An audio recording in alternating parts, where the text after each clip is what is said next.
Croeso cynnes iawn i chi i'r cyflwyniad hwn ar lawysgrifa Peniarth, y llyfrgell ddigidol gyntaf Cymru. Mae'r Edydd Apiw wedi benno fi a dwi'n guradur llawysgrifa yn Llyfrgell Genedlaethol Cymru. Very warm welcome to this presentation on the Peniarth manuscripts, Wales's first digital library. The presentation today will be through the medium of Welsh. Steddwch yn ôl am funud ac ymlaciwch. Dwi am ddechrau gyda stori. Dwi eisiau chi ddychmygu yr olygfa yma ar ôl cinio Brynhawn Sadwrn yr 18fed o Chwefror 1919. Yma ym Mhlasty Peniarth Meirionnydd, ond nid ydi o yn dŷ ysblennydd gyda'r iorwg ar y tu allan iddo fo. Fe ddath 'na 4 gŵr at ei gilydd mewn stafell yn y plasty hwnnw, llawn Sadwrn unig hwnnw. Y cyntaf ohonyn nhw oedd Gwynogfryn Evans, arbenigwr cecrys Cymru ar lawysgrifa, dyn tra phenderfynol oedd fel arfer yn cael ymlaen i'r wal. Yr ail oedd J.H. Davies, cofrestrydd Prifysgol Cymru Aberystwyth ar y pryd, dyn helaeth iawn i gysylltiadau, ac un o ymddiriedolwyr Llyfrgell Genedlaethol yn Aberystwyth. Y trydydd dyn oedd John Ballinger, biwrocrat penderfynol a phrif swyddog y Llyfrgell Genedlaethol newydd yn Aberystwyth. A'r 4yd person, a mae hwn yn fwy anelwig, oedd gŵr o'r enw W.J. Halsey, oedd yn dwrna yn Llundain. A mewn ffordd i waith o Brynhawn hwnnw oedd cynrychioli buddiannau perchnogion y tŷ mawr ysblennydd welwch chi o'ch blaen, sef teulu Wyn Peniarth. Mae'n bosib chi'n gweld i bod nhw i gyd yn gwisgo teid duon, achos wedi'r cyfan tŷ galar oedd hwn y prynhawn arbennig hwnnw. A hynny ar ôl marw W.R.M. Wyn, y sgweier. Dwi'n meddwl mae rhyw gymysgfa o nerfusrwydd ac cyffro oedd yn nodweddu y gwir o Aberystwyth, achos i gorchwil nhw y prynhawn hwnnw oedd delio gyda llawysgrifa Peniarth.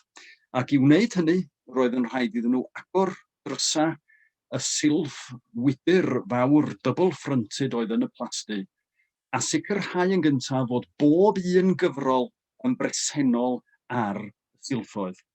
Ac yna i gorchwil nhw oedd mynd ati i bacio bob un o'r cyfrolau hynny mewn bylcha cadarn i'w cludo nhw y prynhawn hwnnw i Aberystwyth, a hynny ar y trên 2:45. Wel, da ni 'di medru creu'r olygfa, ond hynny prin ydy'r wybodaeth am yr union drefniadau mewn ffordd. Da ni yn gwybod am bell i beth, da ni'n gwybod bod y butler wedi cael tip go anrhydedus o 10 swll am ei wasanaeth. Mae rhaid bod wedi bod yn cario bocsys o gwmpas y pnawn hwnnw. Ac fe roddwyd y prif drysora, bynnag oedd yr hynny, na i adael i'ch dychymyg chi ddychmygu pa drysora fyddan nhw. Roedd y prif drysora i gael ei cludo mewn Gladstone bags yn nwylo cadarn J.H. Davies a Ballinger ar y trên i Aberystwyth. Popeth arall mewn blycha yn y gard fan am hwnni. Ond fe wyddon ni beth bynnag i'r cyfan gael ei dadlwytho y prynhawn hwnnw ynghell gadarnaf yr Old Assembly Rooms yn Aberystwyth, cartra cyntaf Llyfrgell Genedlaethol newydd wrth gwrs, a hynny erbyn 6:45. Ac maen nhw'n cael eu rhoi mewn cell gadarn sydd i wrth sefyll tân, achos dyma wrth gwrs oedd un o brif bryderon J. Gwynogfryn Evans oedd tân, roedd o yn pyrophobic, fatha llawer iawn o gasglwyr eraill gyda llaw. Roedden nhw i'w cadw yma ar wahân i gasgliadau eraill y sefydliad newydd y Llyfrgell Genedlaethol, ac ei cael ei cadw ar wahân o dan yr enw The Pengwrt and Peniarth Collection of Manuscripts. Dyna ni'n dod yn syth at fater yr enw. 2 gasgliad o lawysgrifa oedd yna mewn gwirionadd. Roedd casgliad llawysgrifa enwog Hengwrt a chasgliad llai o lawysgrifa Peniarth wedi dod ynghyd am y tro cyntaf yn 1850. naw. Gwnewch eich symud, achos mae hyn yn golygu mai dim ond am hanner can mlynedd yn unig y buo'r cyfan dan yr into ym mhlasty Penarth, mae dyna ydy'r teitl swyddogol bellach. Fe gawson nhw eu catalogio yn ddwy gyfres ar wahân, llawysgrifa Hengwrt a llawysgrifa Ancient Penarth, gan y perchennog newydd ar y pryd WWE Wyn, yr hynafieithydd o Penarth, cyfres Hengwrt a chyfres Ancient Penarth. Ac Gwynogfryn Evans ei hun wrth wneud i gatalog o gyfrolau Cymraeg ar gyfer y Comisiwn Brenhinol ar lawysgrifa yn ôl yn niwedd 14 ganrif ar 15, oedd y cyntaf i ail rifo'r cyfan a chreu un casgliad o lawysgrifa Penarth. Felly, i ddosbarthiad o mewn gwirionedd sydd yn sail i'r hyn ddath i'r Llyfrgell Genedlaethol ac a adnabyddir hyd y dydd heddiw fel lawysgrifa Penarth. Hynny'n unig, a mae enw Hengwrt wedi ddiflannu. Ydy hynny yn achos o ddileu hanes, dydwch, falle wir i bod o, achos fel y gwyddoch chi, cynewllyn aruthrol bwysig casgliad llawysgrifa Penarth ydy'r hyn a gasglwyd ynghyd gan y gŵr yma. Robert Vaughan o Hengwrt yn ystod ail chwarter a chanol yr ail ganrif ar 15. Dyma bu'r casgliad yn ei meddiant o hyd i farw fo ym 1667 a dyma fo yn addas iawn yn dal llyfr. Fe welwch chi yn ôl y teitl ar y top na i fod o'n 74 mlwydd oed. Nawr, un rhybydd, gair o rybydd, traddodiad teuluol yn unig sydd yn cyplysu y llun yma gyda Robert Vaughan. Does am sicrwydd na fod dio. Da ni'n gwybod chwaith lle mae'r llun gwreiddiol erbyn rwan gyda llaw ffotograff di hwn yn y Llyfrgell Genedlaethol o lun a oedd ym meddiant y teulu rai blynyddoedd yn ôl. Beth bynnag, dwi'n licio meddwl nad yma Robert Vaughan o Hengwrt, mae'n olwg reit syper arno fo sydd yn gweddu i'w personoliaeth o, a mae o'n dal llyfr, felly mi gymrwn ni ar hyn o bryd mae Robert Vaughan ydi o. Beth sy'n bwysicach mewn ffordd ydy i waith o fel hynafieithydd, fel achyddwr, fel copïwydd llawysgrifa, ac fel casglwr, fel cynullydd un o'r llyfrgelloedd gorau, nid yn mesur wirionedd, nid yng Nghymru, ond yn ynysoedd Prydain yr ail ganrif ar 15 yn llyfrau ac yn llawysgrifa. Casgliad aruthrol o gyfoethog sydd a'i statws wel yn rhyngwladol mewn gwirionedd. Nawr, iddo fo, mae'r diolch am ddiogelu trysora fel, a ydych chi'n siŵr o fod yn gwybod beth yw'r rhai ohonyn nhw. Dyma ni Llyfr Du Caerfyrddin, ein casgliad cynhara ni o barddoniaeth Gymraeg, Llyfr Taliesin, Llyfr Aneurin, y casgliad o'n barddoniaeth cynhara ni, Llyfr Gwyn Rhydderch, y casgliad cyflawn cynharaf o Bedair Cainc y Mabinogi, ymysg dyna eraill, Brit y Tywysogion ym Mheniarth 20, y cronicl pwysicaf o hanes Cymru. Ac wrth gwrs llawysgrif Hendrik Adredd, yma o llawysgrif Hendrik Adredd hefyd, y casgliad pwysicaf sydd ganddo ni o waith beirdd y Tywysogion. Dyna'r traddodiad Cymraeg i chi. Ond ewch y tu hwnt i lawysgrifau Cymraeg, ac wrth gwrs fo hefyd ddiogelo drysora fel y gyfrol yma. Yr Hengwrt, un o lawysgrifau cynharaf, onid y cynharaf un, o chwedlau Caergaint Geoffrey Chaucer, ynghyd â thrysora megis Fewnant Meriaseg, y ddrama Gernyweg o'r 15fed ganrif, llawysgrif hynod o bwysig ar gyfer yr iaith Gernyweg. Roedd Vaughan yn gasglwr ar raddfa eang iawn. Ac mewn gwirionedd felly'r dweud iddo fo roi lloches i'r ran helaeth o'r llawysgrifau hynny, gawson nhw i diogelu gan y genhedlaeth olaf o'r cywyddwyr a'r achyddwyr brodorol Cymreig, pobl fel Rhys a Siôn Cain, a Robert Vaughan sy'n etifeddu'r traddodiad hwnnw, ac yn mynd ati i diogelu y cyfrolau. Mwyafrif y cyfrolau mewn ffordd oedd mewn cylchrediad yng Ngogledd Cymru y cyfnod, yn gynnwys wrth gwrs lawysgrifau pwysig John Jones o Eilyfdu yr arwyddiwr bwysig. Wel, beth yw'r penllanw'r casglu? Wel, i mi, dyma fo. Dyma gatalog Robert Vaughan o gynnwys lyrgell. Fe wnaethpwyd hwn ganddo fo tua 1659, a hynny ar ôl i lawysgrifau John Jones Gellir Lyflu ddod i'w feddiant o. Dwi'n licio edrych ar hwn fel fatha ryw snapshot diwedd gyrfa ydi o beth oedd ar silffoedd Robert Vaughan. Wel, mae gynnon ni gyd silffoedd o ryw fath, a be mae Robert Vaughan yn ei wneud ydi mynd ati logio rhestru beth sydd ar bob un silff yn ei byd.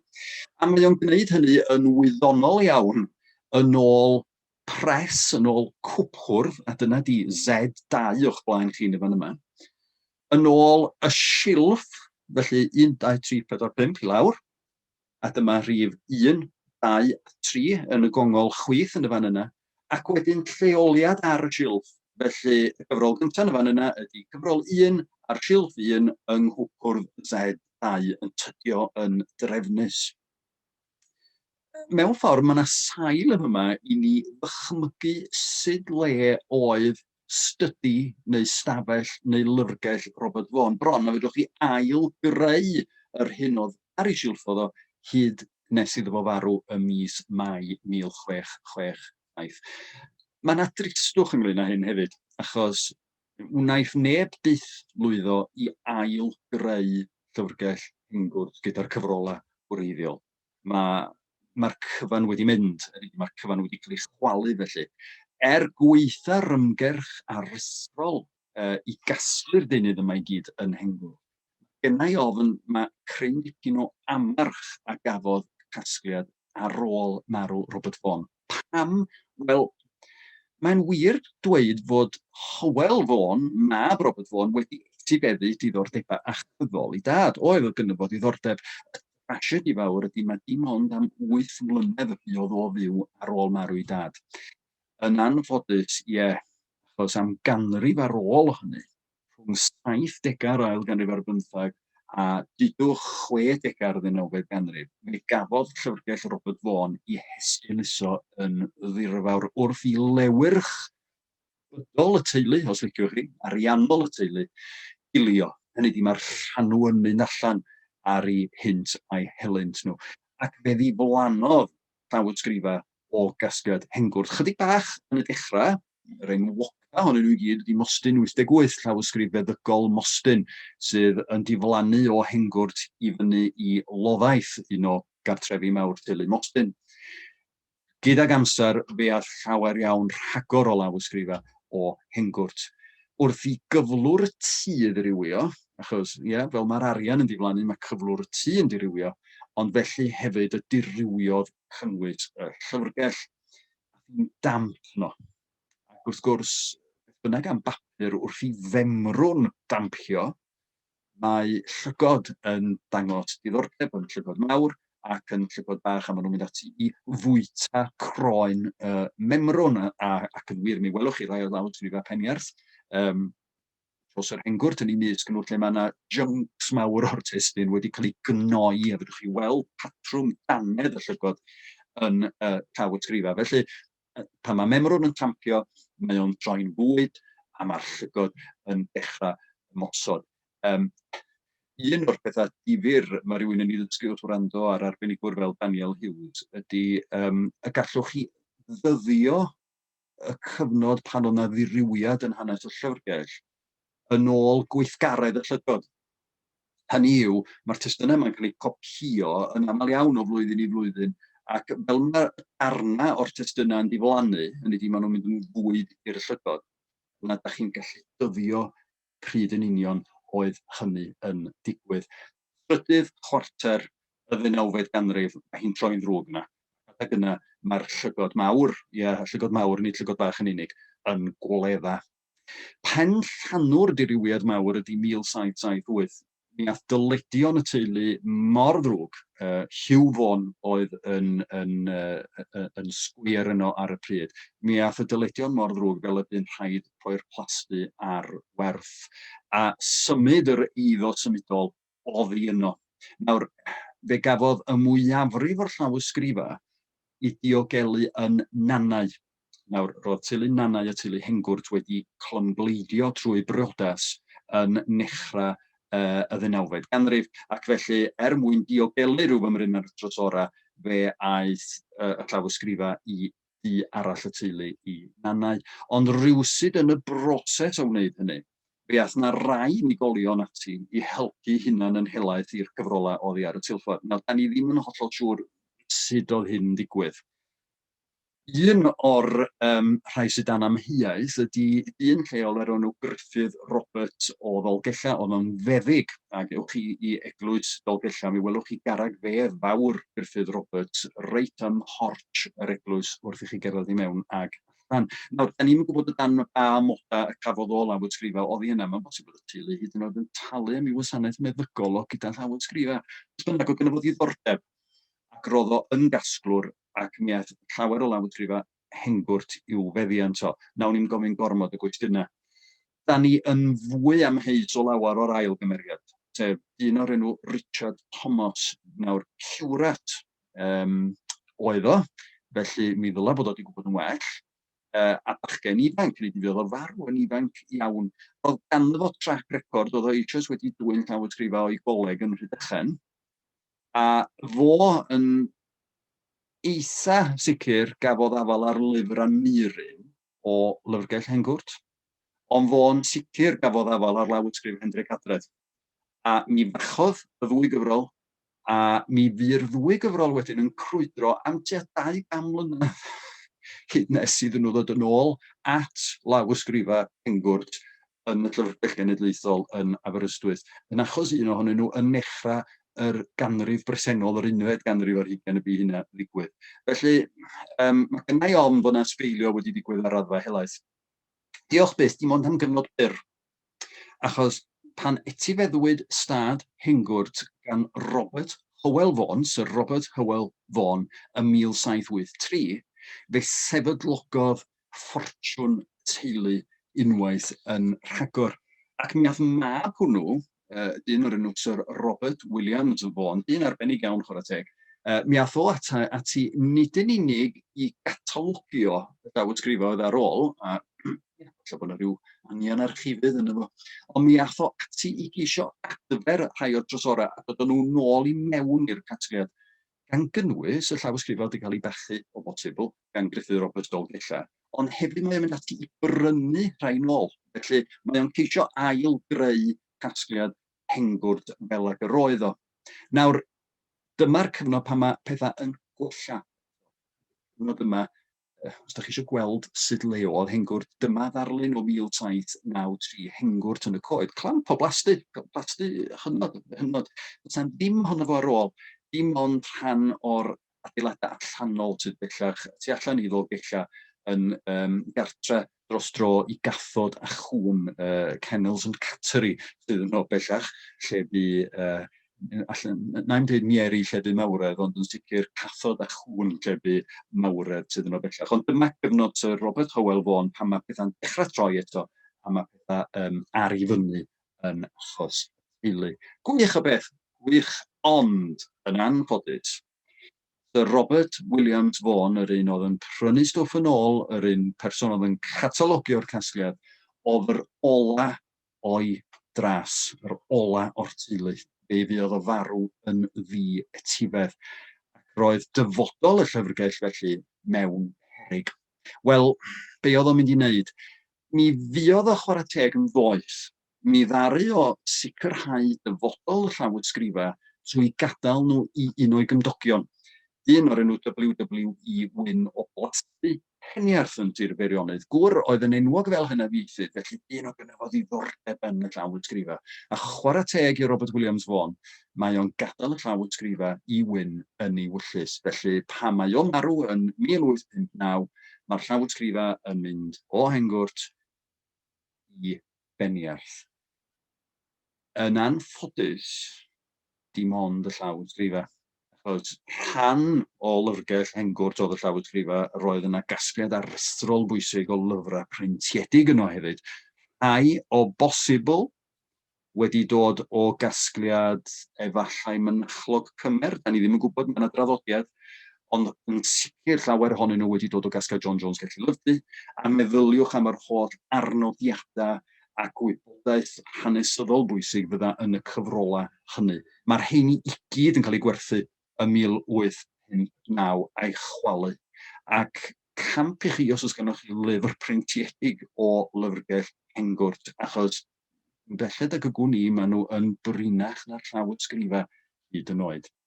Dyna yn fyr i chi chydig o hanes y casgliad y cefndir. Be sydd gynnon ni felly ydy gweddill yr hyn a fu yn Hengwrt.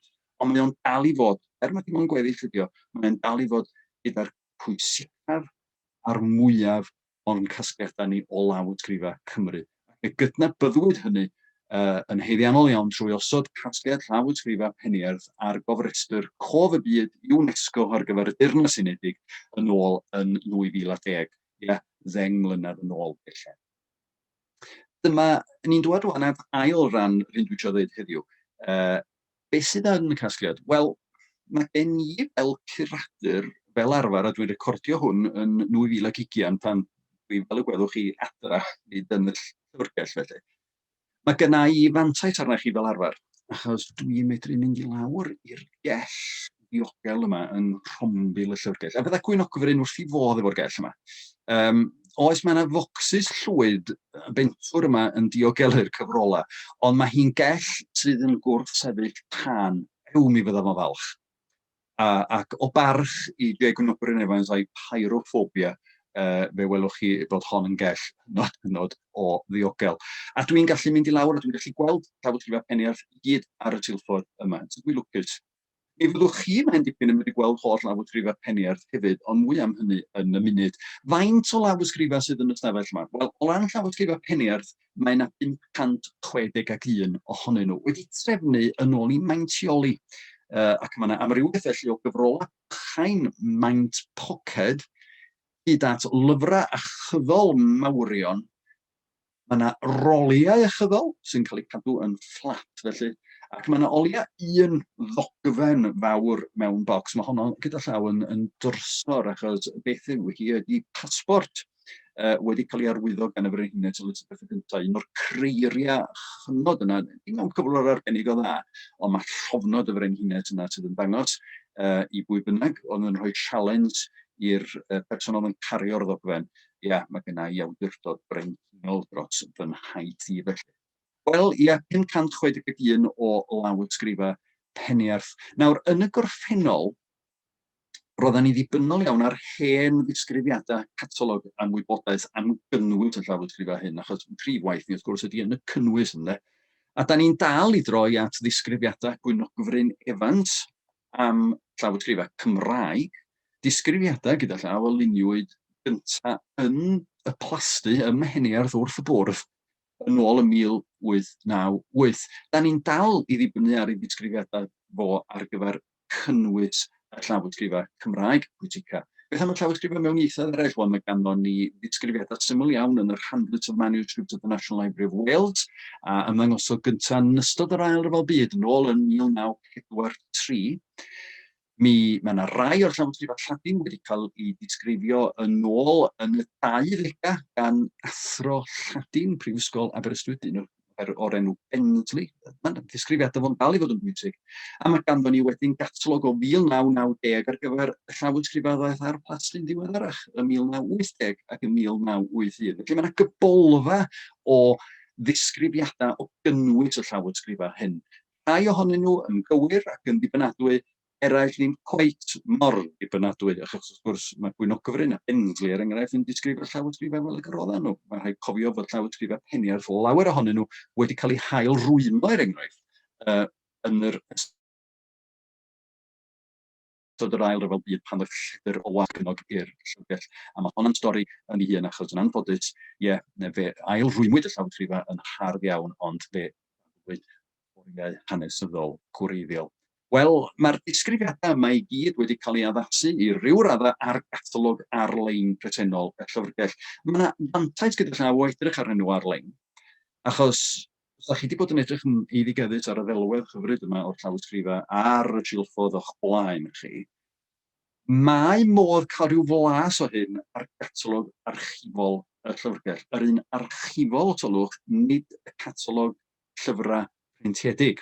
Nawr ta, sut mae cael gafal ar catalog archifol y llyfrgell, meddach chi? Wel, na i ddangos y ffordd hwylusaf.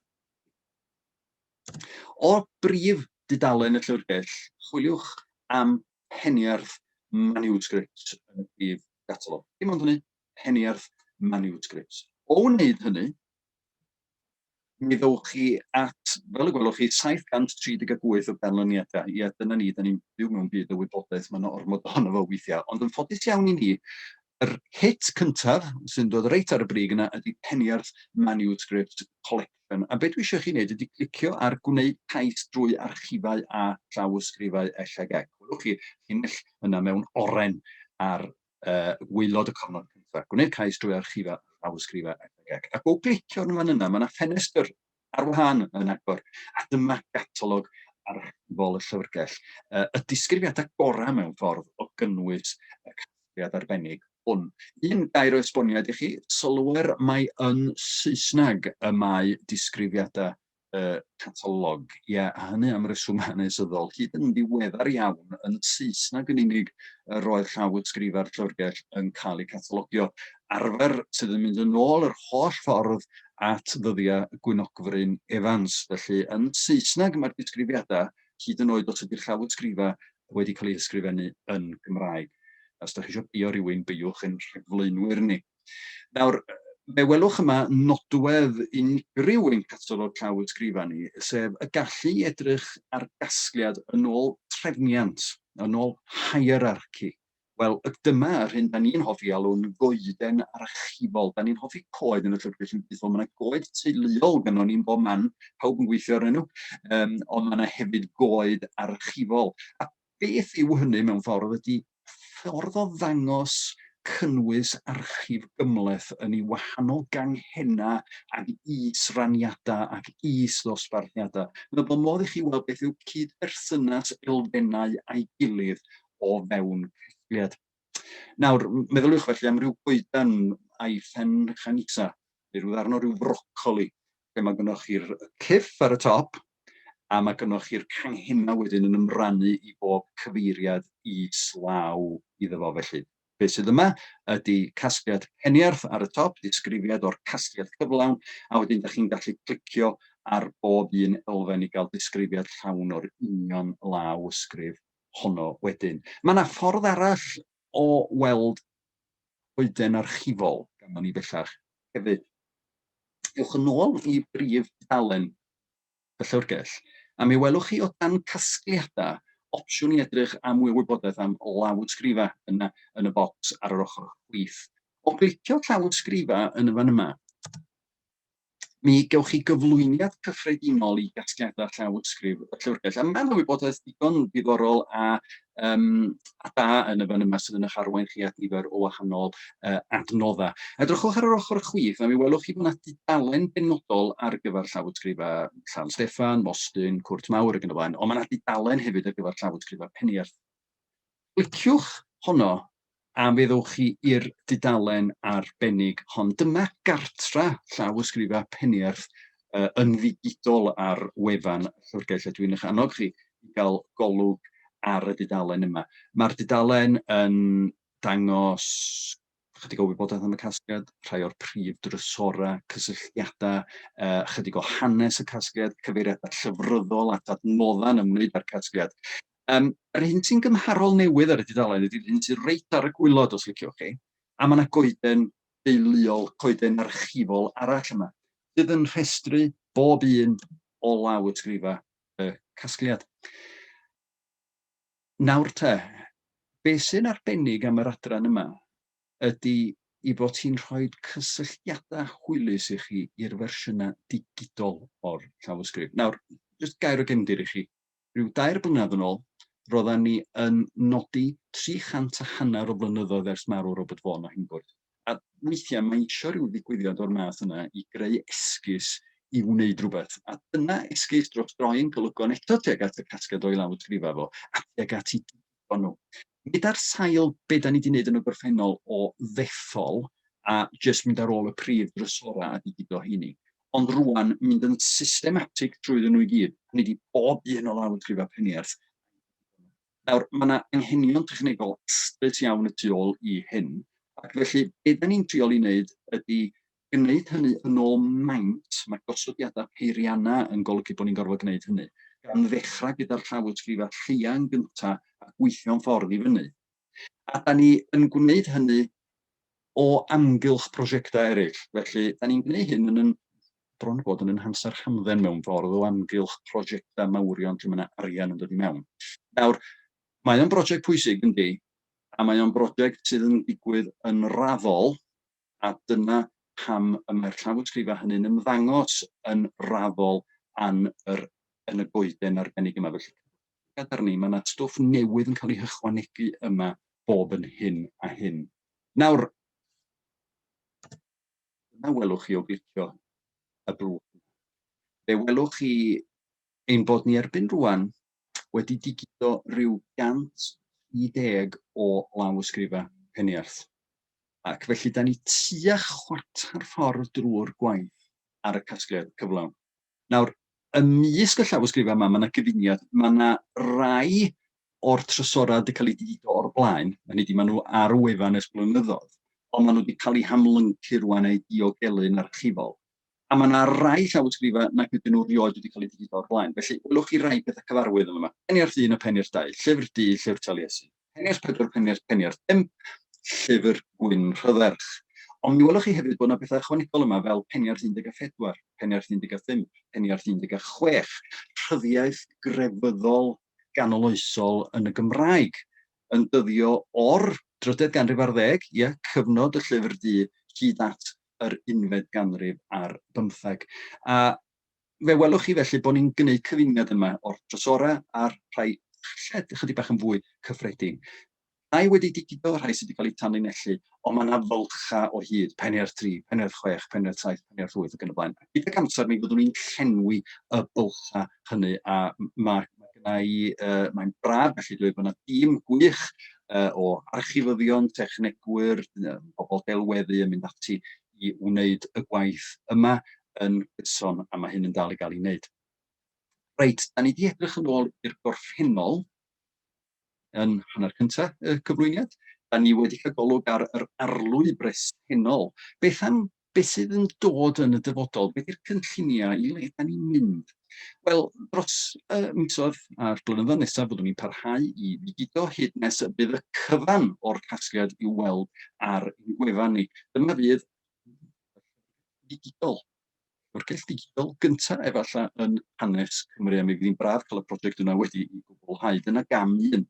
Yn cydredeg â hynny, mae rhaid i ni wneud rhywbeth ynglyn â'r disgrifiadau dehongliadol gynnwys y llawysgrifa. Wedi'r cyfan, yn bach yn od cael delweddau newydd sbon digidol o'r llawysgrifa, gyda disgrifiadau sydd yn mynd â ni nôl i gyfnod Gwyn Ogwen Evans, a maen nhw weithiau yn anghyflawn ac yn anghywir, a weithiau, i fod yn onest, maen nhw'n gwbl arweiniol. Wel, be da ni'n mynd i wneud?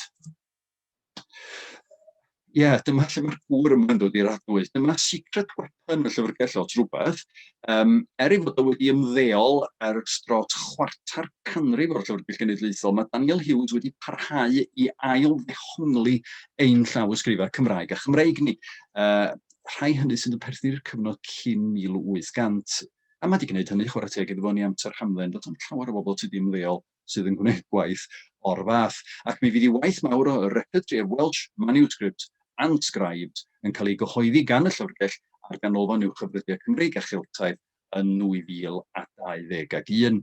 Nawr, gyda Daniel yn brysur yn ail-ddehongli, ail-gatologio ein llawysgrifa Cymraeg a Chymreig ni, da ni'n gallu troi'n golygon tuag at yr hyn ac ydi o ddim yn ei wneud.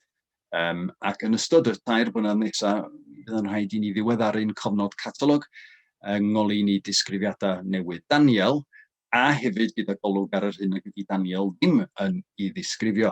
Mae yna fwy yng nghatalog y llyfrgell nag sydd yn Repertory Daniel, a mae yna fwy yn Repertory Daniel nag oes yng nghatalog y llyfrgell, a dyna sydd ydyn ni'n osgoi ar gilydd. Nawr, mae yna rhyw 168 o lawysgrifa yng Nghasgliad Penierth na Daniel ddim yn cyffwrdd yn o gwbl.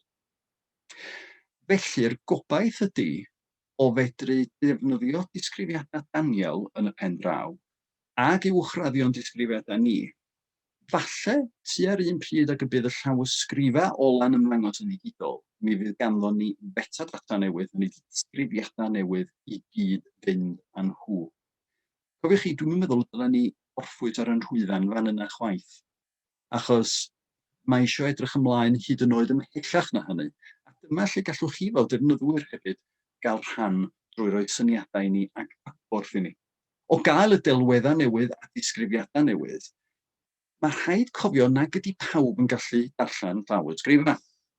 Ac mae defnyddwyr o wahanol gefndiroedd eisiau gwybod beth yw arwyddocâd y trysorau sydd yn casgliad Ierth. Nawr, mae gymuned academaidd eisoes wedi cymryd camau tuag at unioni hyn os ydych chi, drwy astudio dosbarthiadau arbennig o lawysgrifau. Nawr, edrychwch ar-lein a mi welwch chi yr hyn sydd ar y gweill os ydych chi. Maen nhw yno, tynnu'ch sylw chi'n gyntaf at brosiect Rhyddiaeth Gymraeg o lawysgrifau'r drydydd ganrif ar 10, a hynny ar wefan Prifysgol Aberystwyth. Nawr, mae academyddion wedi mynd ati i geisio gwneud testunau, i godi'r testunau allan o'r llawysgrifau a'i rhoi nhw ar gael wedi eu llawysgrifio ar y we. Dyma'r cynhara, drydydd ganrif ar 10, a mae hwn yn cael ei ddilyn wedyn gan Brifysgol Caerdydd, lle gellir gweld Rhyddiaeth Gymraeg y ganrif ddilynol, 1300 hyd at 1425.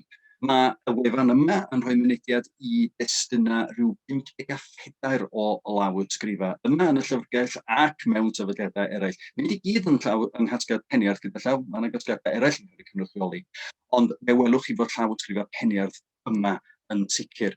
Ac o edrych ar beth sydd ar gael, welwch chi yr rhif, yr eitem gyntaf yn yr rhestr yma, peniarth 16, welson ni honno funud yn oel, newydd gael ei digito ar wefan Llyfrgell Genedlaethol, ac o glicio peniarth 16 yma, beth ydych chi'n gael? Wel, testun rhyddiaeth y llawysgrif yn llawn.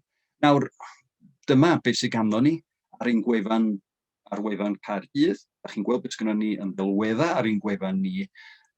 Ar hyn o bryd, dyn nhw ddim gyda'i gilydd. Fedrwch chi ddim gweld delwedd a thestun ar un adnodd. Chydig yn wasgaredig ydy'r adnoddau hynny. Mae o'n rhywbeth mae rhaid ni feddwl amdano fo'r gyfer y dyfodol i fod ar rhain at ei gilydd. Achos oes, mae yna destunau yma ac acw, meddyliwch am wefan Cyfraith Hywel enghraifft, mae yna destunau rhyddiaeth Cyfraith Hywel yn y fan honno. Nawr, beth am farddoniaeth? Wel, mae rhai ohonoch chi'n gyfarwydd gyda ffynhonnell yma. A ni ddim yn rhoi mynediad i farddoniaeth ar wefan y llyfrgell, da ni'n mynegeio cynnwys yn llawysgrifau ni sydd yn cynnwys barddoniaeth Gymraeg, cyfnod canol a cyfnod modern cynnar yn arbennig, ac yma ar wefan y mynegau i farddoniaeth Gymraeg y llawysgrifau y dowch chi o hyd i'r adnodd. Nawr, ar sail y mynegau yma, mae'r ganolfan Geltaidd wedi mynd ati i olygu barddoniaeth beirdd y tywysogion a beirdd yr uchelwyr. Nawr, mae hynny'n gwneud nhw'n haws i'w darllen. Da ni'n digito'r ddelweddau eto, mae nhw'n mynd ati i olygu'r testunau, ond dyn nhw ddim ar gael gyda'i gilydd. Yr her yn y blynyddoedd nesaf, i twtio dipyn bach ar y sefyllfa yma, lle mae gennych chi adnoddau gwasgaredig, a mae eisiau bobl gofio i le i droi. Da ni eisiau sicrhau fod yr adnoddau yma ar gael ymhen 10, 20 mlynedd, 10 mlynedd ar 20, felly mae cynaladwyedd yn bwysig. Mae eisiau gwneud nhw'n symlach ac yn haws i'w defnyddio, ac hynny wrth gwrs yn sail i ddefnydd pellach a diddorach yn bobl. Da ni eisiau cenedlaethau i'n dilyn ni sydd yn dangos yr un diddordeb yn ein treftadaeth lenyddol. Nawr, mae yna waith partnerin yma rhwng y Llyfrgell Genedlaethol a'r gymuned academaidd a hefyd gyda defnyddwyr y rhai sydd eisiau gwneud defnydd o'r adnoddau. A mi fyddan ni falch iawn o glywed ganddoch chi, os oes ganddoch chi syniadau sut ydyn ni yn mynd i wneud y gwaith yma eto. Ydy'r cyfan yn arwain at ryw freuddwyd gwrach sydd gen i o gael uno llyfrgell yn gwrt unwaith yn rhagor a gweld beth oedd ar y silffodd? Wel, efallai, bod hynny'n wir, achos yn ddigidol bellach, da ni'n gallu ail uno llyfrgelloedd. Da ni'n gallu dod â llawysgrif Hendrik Adredd a llyfr Aneurin ar yr un platfform, ar yr un silff, a llawysgrifau Hengwrt o'r silffoedd y cawson nhw i dwyn yn y gorffennol. Pwy a wyr gallwn ni ail-greu llyfrgell yn gwrt unwaith yn rhagor yn ddigidol. Beth bynnag sy'n digwydd, dwi eisiau gorffan gyda'r gŵr arbennig yma. Dwi'n meddwl y bydda fo'n rhoi difendith ar y gwaith sydd yn cael ei wneud ar y casgliad a brynwyd ganddo fo, Sir John Williams, fo brynodd y casgliad ar gyfer y cenedl. Wr hynod anhunanol, ma' fo brynodd gasgliad Peniarth ar gyfer y genedl, chafodd o rioed yr un o'r cyfrola ar ei silffodd o'i hun. Fe aeth y cyfrola'n syth o Beniarth i'r Llyfrgell Genedlaethol newydd. Hyd yn oed yn rhoi plesar i Sir John, dwi'n meddwl, oedd ei bod nhw wedi cael eu diogelu ar gyfer y dyfodol. Wr hael iawn bu Cheilioni Mawr yn ôl ym 1914, ar ôl blynyddoedd o'n ei godi, arwain at sefydlu'r Llyfrgell Genedlaethol newydd a diogelu casgliad Peniarth fel casgliad sail ar gyfer hynny. Dwi'n meddwl y bydda fo'n eitha balch yn yr 11th ganrif ar hugian bod llawysgrifa Peniarth yn arloesi fel llyfrgell ddigidol cyntaf Cymru. Diolch yn fawr i chi am ymuno â ni.